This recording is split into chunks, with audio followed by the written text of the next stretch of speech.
What's going on, fight fans? I'm dealing with a sore throat. My voice is kind of going in and out, but here we go. So Saturday, got a couple of cards, got a couple of triple headers in the States. I'll be going to Long Island, New York, for sure, with the sore throat or not, to see a card headlined by Robert the Ghost Guerrero, 33 wins, 5 losses, and a draw, versus Omar Figueroa, 26 wins, 0 losses, 1 draw. Both of these guys have 18 knockouts. This fight is a tough fight to call for a variety of reasons. The first question you have to ask is, what does Robert Guerrero have left? What does the Ghost have left? And when you take a look at Figueroa, you have to ask yourself, well, how's Omar going to fight coming off? He hasn't fought since 2015. So, and then you realize this really isn't either guy's natural weight. So, Robert Guerrero, I'm going to struggle through this with my voice now. The Ghost is like 2-4 in his last 6 fights. And I always liked Robert Guerrero, still do. But when he was in the lower classes, he jabbed and he boxed. I mean, he had a piston-like jab and he boxed. And then he totally changes his style when he skipped up to 47, and he kind of fell in love with that style. He looked superb against Andre Berchelt, but the Kamagai fight probably took a little bit out of Robert Guerrero, for sure. Guerrero had his moments when he fought Thurman, had his moments when he fought Danny Garcia. He lost a close fight to Peralta in his last fight about a year ago. And so he lost to Garcia, lost to Thurman. He had a close win over Aaron Martinez, mixed in between. Figueroa,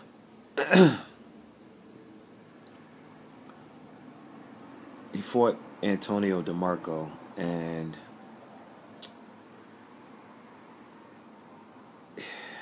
he started out great against DeMarco, but he barely hung on to beat DeMarco.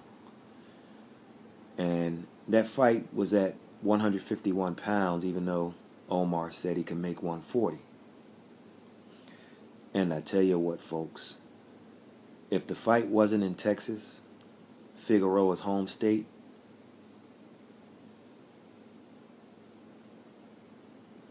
that's all I'm going to say. Prior to that, he fought Ricky Burns in a fight that Burns should have won. And I tell you what, folks, if the fight wasn't in Texas, Figueroa's home state,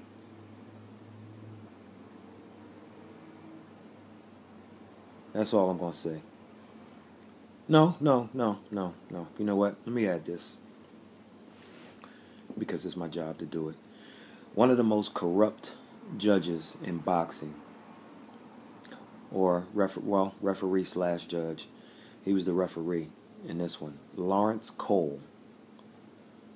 He deducted 2 points from Ricky Burns for low blows in the fight. And you judge for yourself.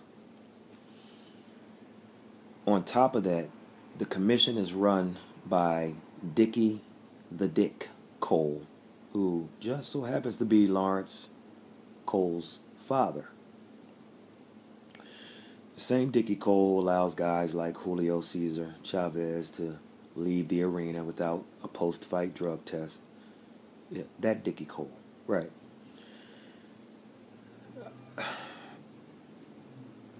So, Burns should have won the fight. And to add to the corruption, that fight was scored 117-109 and 116-110 twice for Omar Figueroa. What in the name of Robert Easter Jr. versus Shafikov is this? I mean, it was that kind of deal, if you follow what I'm talking about. So I was on a conference call with both of these guys, Robert Guerrero and Figueroa, and Guerrero kept talking about how he was going to stop brawling and trying to mow guys down and actually go back to boxing. And that's fine if he does. But for me, here's the one time I want you to brawl, because Omar Figueroa only knows one way. So on the call, I asked Robert about that. I'm like, it's odd that you say you're going to change, because here's a guy I think you might have a chance to actually mow down. And I'll put a copy of that conference call below this video. And now, on the other hand, Omar has had some health concerns, and many of those concerns are related to his hands. So I asked him on this same conference call, has he tried any kind of new technology, any cutting edge technology to try to solve the problem with his fragile hands? And the guy said something like he used a technique involving monkey blood. Yo, I swear, it's toward the end of the video. I'm gonna leave it below. I'm like, monkey blood, okay. And I'm not faulting him. I'm actually applauding that, because he's had so many problems with his hands, and because there's certain things that you can rub on your hands that are illegal in almost every state, almost, like xylocaine or whatever it's called. He tried this monkey blood thing, and I'm like, dude. And if I catch up to him in New York, I'm gonna ask him to kind of go into detail. Like, did they just take the blood and rub it on your knuckles and wrap your hands, and you supposed to leave it on there for 24 to 48 hours? I mean, like, what exactly did you do? Anyway, if you get some time, check out the conference call. I'll leave it below for like the 20th time. I know I said that. So you have one guy in Guerrero who we don't know what he has left. And then he may also elect to box, when in this fight I feel he actually should slug. He's only won 2 of his last 6 since beating Berchelt. On the flip side, you have Figueroa, who has fragile hands. He has questionable dedication to the sport. I mean, he's jumping weight classes like crazy. He's been out since December 2015, so you don't know what you're going to get. And he just doesn't seem to know which weight class he wants to fight at. So, hard fight to pick. Figueroa has very little defense, and this could play out like the Berchelt fight if Guerrero elects to fight him that way. With the exception that the Berchelt fight was 5 years ago.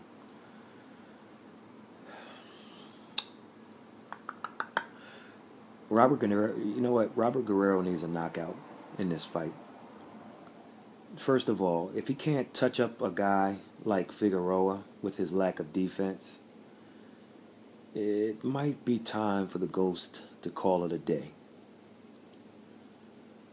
But the other reason I should say that he needs a knockout is the fact that this fight is billed Figueroa versus Guerrero, not Guerrero versus Figueroa, which means the guy that they are marketing in this fight is Figueroa.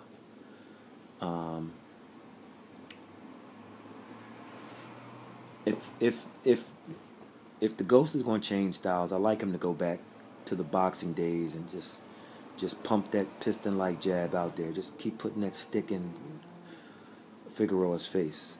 Just keep the stick out there, but keep double, triple it up, and catching him Figueroa as he walks in, and also do that body work that used to wear guys down in the lower weight classes. I mean, Guerrero was excellent to the body.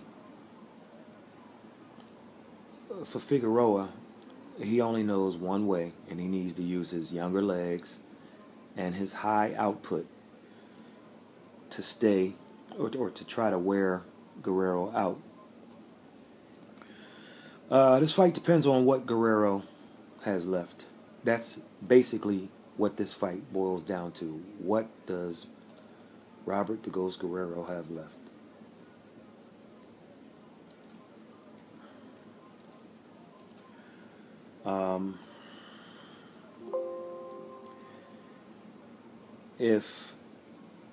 If he can summon up as much as he had left maybe against like Thurman or Garcia, I like Robert Guerrero in the upset.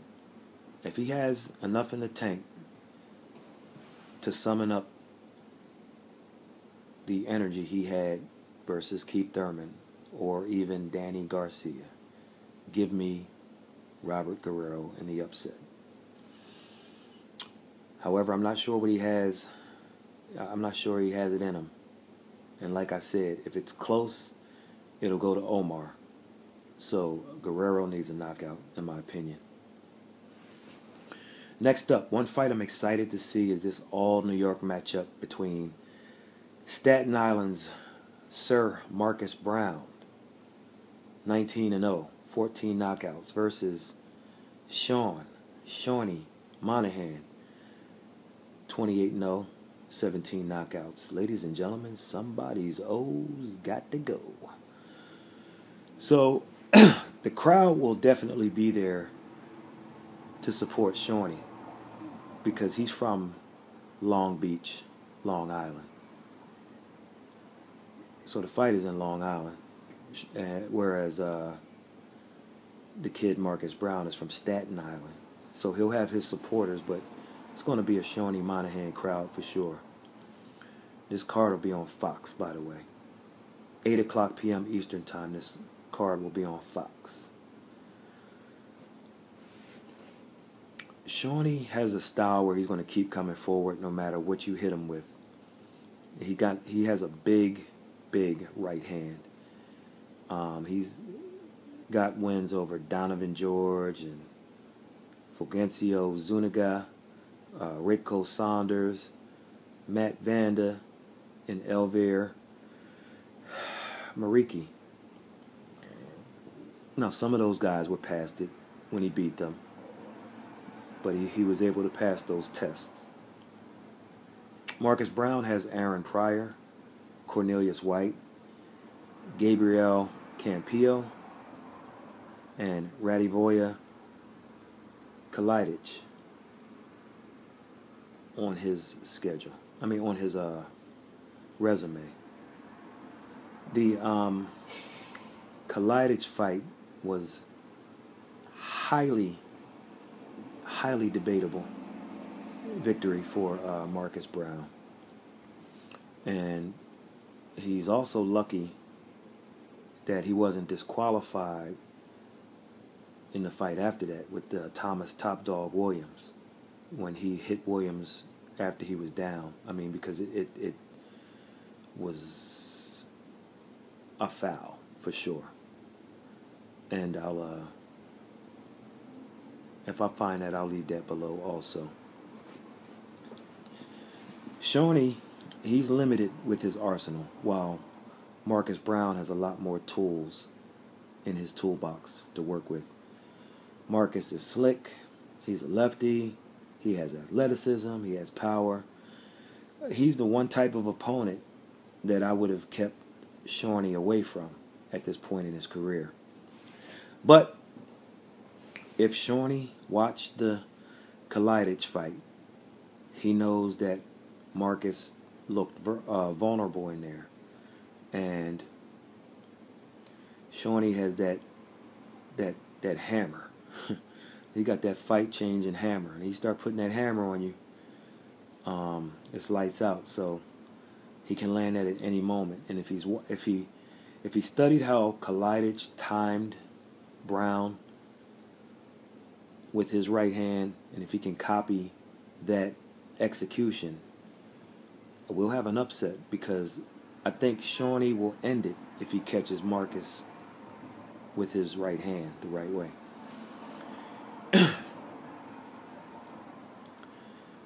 However, to face a guy with Marcus's speed and movement and skill and power, after being off for almost 8 months, like Shawnee Monaghan was, and being almost 36 years old, as Shawnee Monaghan is, you have to give Browne the advantage in this one. He just better avoid the Monaghan right hand. And the loser in this fight probably takes 3 steps backwards. I mean, they fall way back in the title chase. But the winner of this fight should get some kind of title shot. Oh yeah, I'm not faulting Shawnee for being off that long. He had a fight lined up with Andre Ward, but Andre Ward started making diva-like demands as usual. No, I'm lying. It was worse than diva. So after already changing like 200 things to basically have every advantage in the book, Ward wanted Shawnee to agree he would be responsible for every single expense in the entire promotion if he failed a drug test. Are you shitting me? I mean, if I agreed to some nonsense like that, I think I was being set up.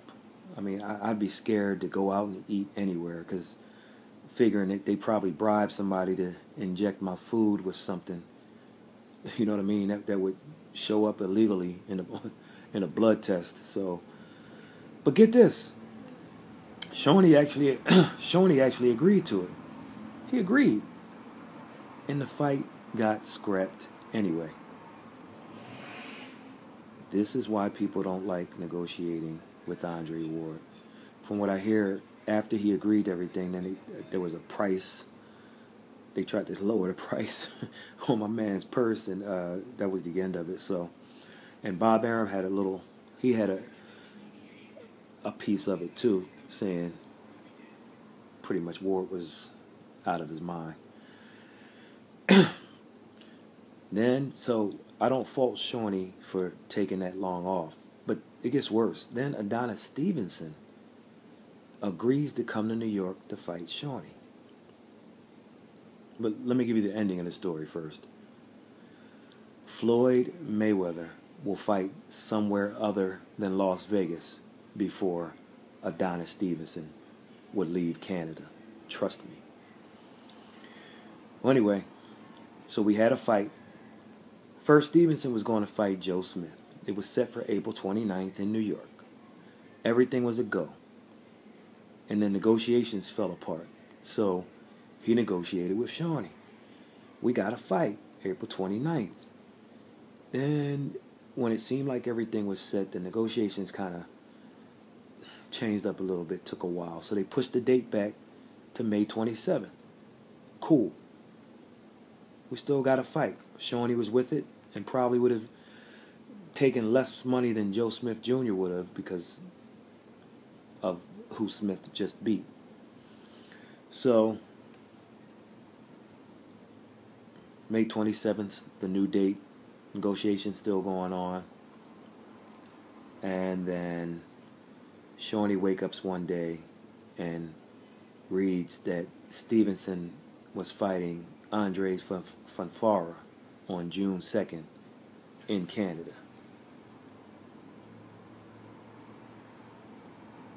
He was furious. Shawnee was furious, and I quote, "Well, it seems like I got jerked again. The fight with Stevenson is off. I honestly always kind of doubted it was going to happen. Was he going to fight an undefeated guy? No. He fights a guy he beat already who just got knocked out in one round." Talking about Fanfara getting stopped by Joe Smith Jr. "No wonder nobody respects this punk motherfucker. Whoever I get next is in trouble." So, Marcus Browne, you in trouble, my man. Ah, man, I tell you.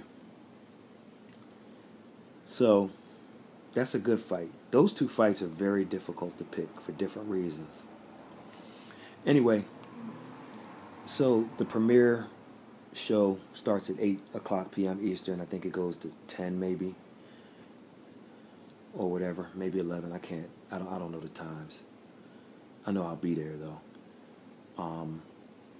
But just as the premiere show ends, we go to HBO. Great card. I expect 2 of the fights to be very good. Maybe all 3, but definitely 2. So first we got another hard one to pick, just like those 2. You got Sully Barrera, 19-1, 14 knockouts, taking on a guy who should be fighting Shawnee Monaghan in an all Long Island, New York matchup, Joe Smith Jr. And unfortunately, that's not going to happen, but fortunately, this is a great matchup. Listen, first of all, the winner of this fight needs to take on Adonis Stevenson or Andre Ward. I'm tired of these guys sitting on belts or dodging other top guys. So, Joe Smith, like Shawnee Monaghan, Joe Smith has that big hammer, and he's going to look to land it. He's done it in his 2 biggest fights of his career, the Fanfara and Bernard Hopkins, back to back. And he's done it in 8 of his last 9 fights. Got the big knockout. Sullivan Barrera has seemed to improve in every fight since losing to Ward and switching trainers. He stopped Shabransky and he stopped Paul Parker, and he looked impressive both times. He's 35 years old, so now is the time. This fight seems like it's going to end in a knockout, and most people's money is going on Joe Smith Jr. to catch Sully late. My thinking is, if Sully fights the right fight, he has enough boxing and power to offset Smith's power. Now, Barrera's been dropped. I think he got dropped against Ward. I think he got dropped against Shabransky. Ward is not a hard hitter. I just think he caught him right. But if Joe Smith Jr. drops him, Sully may be down for the count. I'm leaning the other way. I think if Sully can set some traps and catch Smith, especially if Smith falls in love with the power early on and can't catch up to him, I think we can get an upset. It's a tough fight to call, and I'm sorry that I'm not going to be able to catch it until I get home, because I'm going to be at that Long Island card. So, moving to the main event, it has Miguel Berchelt, 31 wins, 1 loss, 28 knockouts, versus Miura, 31 wins, 3 losses, 2 draws, 24 knockouts. This is for Berchelt's WBA World Super Featherweight title. Berchelt won it in a brutal fight with Francisco Vargas. And Miura lost to Vargas, actually, but he was winning the fight before he got caught late. So this is oh man, this is a matchup. Ladies and gentlemen, this fight has the makings of an Arturo Gatti versus Mickey Ward type deal. Now, watch these guys make a liar out of me, and it'd be nothing like a war that I'm expecting. But if they don't make a liar out of me, trust me, expect to see blood in the ring Saturday night. Miura has the experience and the better resume. Berchelt has the youth, but not the resume that you find any household names on. Nevertheless, I'm going to go with Berchelt by late stoppage in this one. I think he'll have more left in the tank. Also, over in the ocean, over across the ocean, we got Arthur Abraham, Chris Eubank Jr. I expect an ugly fight in this one. Not ugly like John Ruiz, Hasim Rahman, where it just may have been the worst. Oh my gosh. If you ever have problems sleeping, I'm not saying this to be funny. I am, but I'm sarcastic, but not funny.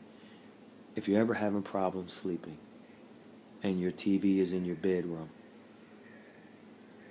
or your device that you can watch YouTube on, YouTube John Ruiz versus Hasim Rahman, and you will be asleep before you know it. So ugly fight, but I'm not gonna put it in the boring category. This Arthur Abraham, in a lot of ways, is like Robert Guerrero. We just don't know what Abraham has left. This fight comes on at 2:30 p.m. Eastern time in the States. Arthur Abraham has the skills and the resume, but as with Robert Guerrero, he'll need a knockout. Anything less, and it's Eubank's fight. Eubank Jr.'s fight, for sure. So make sure you check these fights out. I'm much more excited about the HBO card than I am the one I'm going to, but it was time for me to hit the road and get back to some live action. Was at a fight card in Maryland Thursday night. I'm recording this on Friday and probably won't upload it till Saturday morning, but make sure you check both cards out. I like the timing, 8 p.m. for the premiere show on Fox. That's the Guerrero, the Figueroa, the Marcus Browne, the Shawnee Monaghan, and then HBO. Is it 10 o'clock? I'm not sure about the time. The HBO card is the Berchelt Miura title, WBA, and Sully Barrera, Joe Smith Jr. I think both of those fights should be good. We'll catch you on the next one.